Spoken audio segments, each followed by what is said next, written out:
17 नवंबर 2023। आज एक बहुत ही बढ़िया, जैसे हमारे दिल की बात कह दी हो जज साहब ने, ऐसा बॉम्बे हाईकोर्ट का डिवीजन बेंच का जजमेंट आया है। वो एसआरए की मैटर में है। केस का नाम है Vaibhavi SRA cooperative society limited, housing society limited versus state of Maharashtra. अब ये जो जजमेंट है वो इंग्लिश में है। मैं इसका अनुवाद करते करते मैं आपको बताऊंगी, मगर जो कहा है वो हमारे दिल को छू गया है और छू रहा था, कहीं ना कहीं खटक रहा था। ये जो स्लम एसआरए स्कीम है वो होते होते होते वो शुरुआत हुई थी ओलिगर टेलिस करके एक केस था, जहां पर जस्टिस लेंटिन, तभी जो हमारे बॉम्बे हाई कोर्ट के जज थे, वो गए थे। और तभी अंतुले जी हमारे चीफ मिनिस्टर थे। और अंतुले जी चाहते थे कि सारे जो माहिम माटुंगा के पैरेलल जो वेस्ट में स्लम्स हैं वो हट जाएं। और उसके सामने सुप्रीम कोर्ट ने स्टे दे दिया था, ह्यूमैनिटेरियन ग्राउंड पे दिया था, कोई कानून नहीं था। मगर ये जजमेंट का ये असर हुआ कि आज 50 से 60% लैंड जो है वहां पर स्लम है। स्लम कोई लीगल कंस्ट्रक्शन तो है नहीं, वो है तो एक इलीगल एंक्रोचमेंट है। इसके बाद जब बाला साहेब ठाकरे थे, तभी एसआरए स्कीम आई। और वो स्कीम के तहत जहां पर तुम रहते हो वहां पर आपको फ्री में घर मिलेगा। वो एक रेगुलराइज्ड सेल्फ, जैसे बोलते हैं फ्लैट, वो आपको मिलेगा। तो वो कानून आया। कानून के बाद एसआरए बने भी, बहुत सारी सोसाइटियां बनी भी। उसके सामने बिल्डर को एफएसआई भी मिली।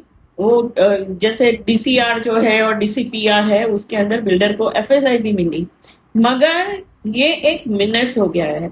मैंने मेरी बुक्स में टाइम टू टाइम कहा है कि जो फ्री मिलता है वो जैसे हम, एक तो इलीगल है स्ट्रक्चर, हमको ईएमआई, हमारी जिंदगी ईएमआई भरने में ही जाती है।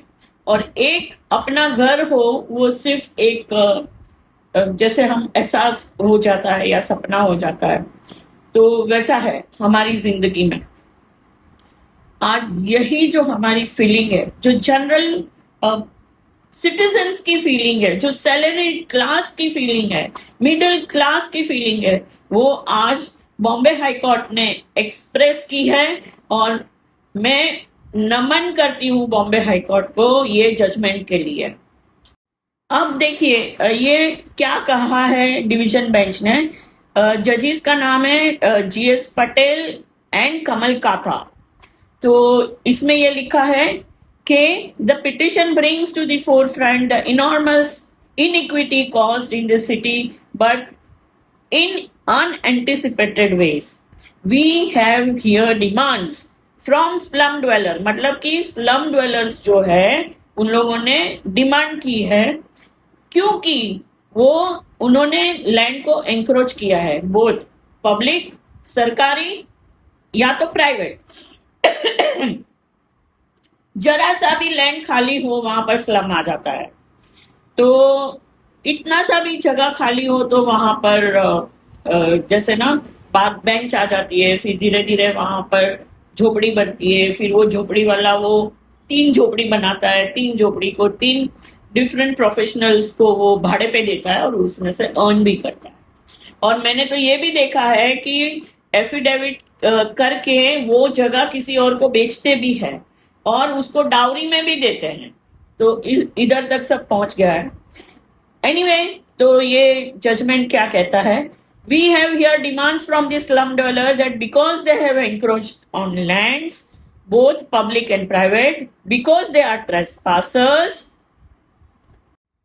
therefore they have an entitlement to reward of not only free of cost accommodation and high value marketable assets, but in the mean time large amount of transit rent. मतलब कि ये जो सोसाइटी थी उन्होंने ट्रांजिट रेंट की demand की। जैसे हम लोग ओनरशिप फ्लैट्स होता है तो वो लोगों को ट्रांजिट रेंट मिलता है 3 साल के लिए, 4 साल के लिए, जैसा अग्रीमेंट है। तो जजेस ने बोला ये सटायर है, सरकास्टिकल वे में उन्होंने बोला कि उन्होंने बहुत बड़ा काम किया क्योंकि वो लोगों ने पब्लिक और प्राइवेट लैंड पे एंक्रोचमेंट किया और अभी वो लोग ट्रांसिट रेंट डिमांड कर रहे हैं.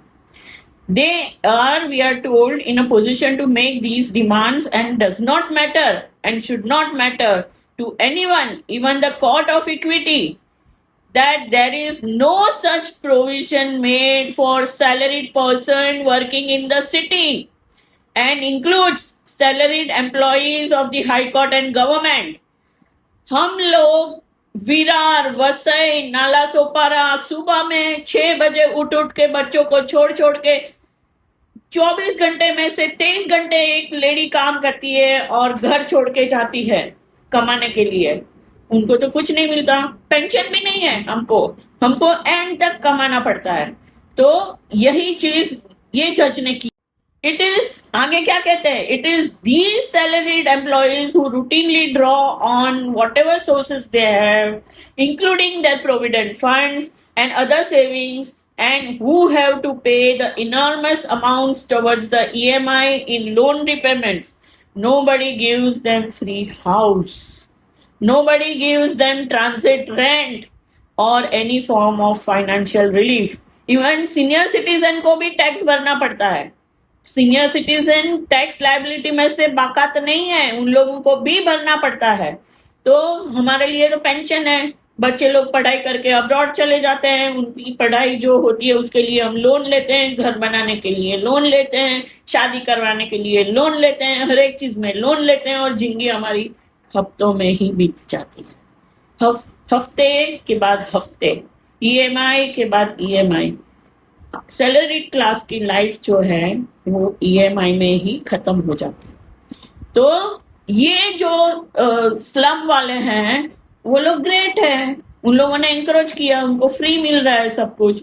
तो वी हैव हियर, तो ये जजेस लोगों ने अब क्या कहते हैं, instead we have here the society that has apparently decided not only that it must get large amount of transit rent and must be paid even to those who deliberately delayed the project, but to quite fantastical extent of now saying that it is the slum society that will decide the location, sitting and even physical build form of the rehab units. मतलब सब हम decide करेंगे.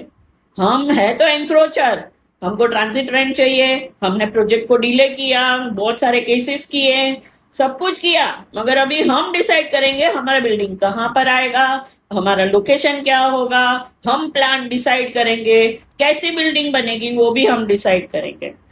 तो जज साहब ने कहा कि हम लोग कोई ऐसा रिलीफ देना नहीं चाहते.